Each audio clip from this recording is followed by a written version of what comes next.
இந்த உலகத்திலேயே best base பவுலர்னா அது டேல் ஸ்டெயின் தாங்க. 2 பக்கமுமே ஸ்விங் பண்ணி எதிரணிகளை நடுநடுங்க வைக்கக்கூடியவர். இவருடைய வேகத்தை பார்த்து அச்சப்படாத ஒரு பேட்ஸ்மேனே இல்லைன்னு சொல்லலாம். அப்படிப்பட்ட டேல் ஸ்டெயினுடைய டாப் 3 பெஸ்ட் பெர்ஃபார்மன்ஸை இந்த வீடியோல பார்த்துருவோம். நம்பர் 3 2009 ஆண்டு இந்தியாவுக்கு எதிராக நடந்த போட்டியில டேல் ஸ்டெயினுடைய பவுலிங்கை பார்த்து பயப்படாத இந்திய பேட்ஸ்மேன்ஸே இல்லைன்னு சொல்லலாம். தான் ஏன் நம்பர் 1 பவுலர்னு சொல்லிட்டு காமிச்ச போட்டினா அந்த ஒரு போட்டின்னு சொல்லலாம். அந்த மேட்ச்ல ரித்திமான் சாகாவும் முரளி விஜயும் எப்படிரா பாலுல வந்து எப்படி போச்சுன்னு தெரியாம போல்ட் ஆகி கிளம்பி போயிருப்பாங்க. காட் ஆஃப் கிரிக்கெட்டை ஒரு இன்சைனான அவுட் ஸ்விங் டெலிவரி மூலமா காட் பிகன் பண்ண வச்சிருப்பாரு. அதுக்கப்புறம் அந்த எல்லா பேட்ஸ்மேனுடைய ஸ்டெம்புமே பறந்துச்சு, காலுமே உடைஞ்சிச்சு. அந்த அளவுக்கு தான் அந்த மேட்ச்ல பவுலிங் பண்ணாரு. இதனால வெறும் 51 ரன்கள் மட்டும் விட்டு கொடுத்து 7 விக்கெட்டுகளை கைப்பற்றி 233க்கு ஆல் அவுட் பண்ணிருப்பாரு இந்தியாவை. இதனால இந்தியாவானது ஃபாலோ ஆன் ஆகி பரிதாப நிலைக்கு போயிருப்பாங்க. நம்பர் 2 2013 ஆண்டு பாகிஸ்தானுக்கு எதிராக நடந்த போட்டியில இவருடைய ஸ்விங் டெலிவரிஸ் எல்லாமே பாகிஸ்தான் பேட்ஸ்மேனை காவு வாங்கிருச்சுன்னு தான் சொல்லணும். அந்த மேட்ச்ல இவர் பவுலிங் பண்ண எந்த ஒரு பால எந்த ஒரு பேட்ஸ்மேன் தொட்டாலுமே சரி பின்னாடி கேட்ச் அத போய் விழுந்திருக்கு. அந்த அளவுக்கு ஸ்விங் ஆயிருக்கு, அந்த அளவுக்கு பால் ஃபாஸ்டா வந்திருக்கு.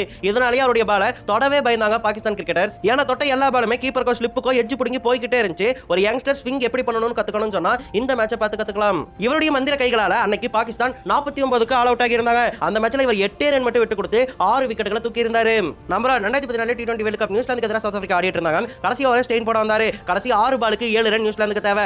அந்த ஓவரை எந்த அளவுக்கு எஃபெக்ட் கொடுத்து போட முடியுமா அந்த அளவுக்கு ஸ்டெயின் போட்டாரு. முதல் பாலியே விக்கெட் தூக்கி இருந்தாரு, அடுத்த 2 பால டாட் பண்ணி இருந்தாரு. அதுக்கப்புறம் 4 போயிருந்தாலுமே அடுத்த பால் டைட்டா போட்டு இன்னொரு விக்கெட் தூக்கி கடைசி பால்ல ரன் அவுட் பண்ணிருப்பாரு. இந்த மேட்ச்ல 4 ஓவர் பவுலிங் பண்ணி வெறும் 17 ரன் மட்டும் விட்டு கொடுத்து 4 விக்கெட்டுகளை தூக்கி இருப்பாரு ஸ்டெயின். அண்ட் மக்களே, இது என்னோட டாப் 3 தான். உங்களுக்கு ஏதாவது ஸ்டெயின் பண்ண பெஸ்ட் பெர்ஃபார்மன்ஸ் தெரியும் அப்படின்னு சொன்னா அதை மறக்காம கமெண்ட்ல சொல்லிட்டு போங்க.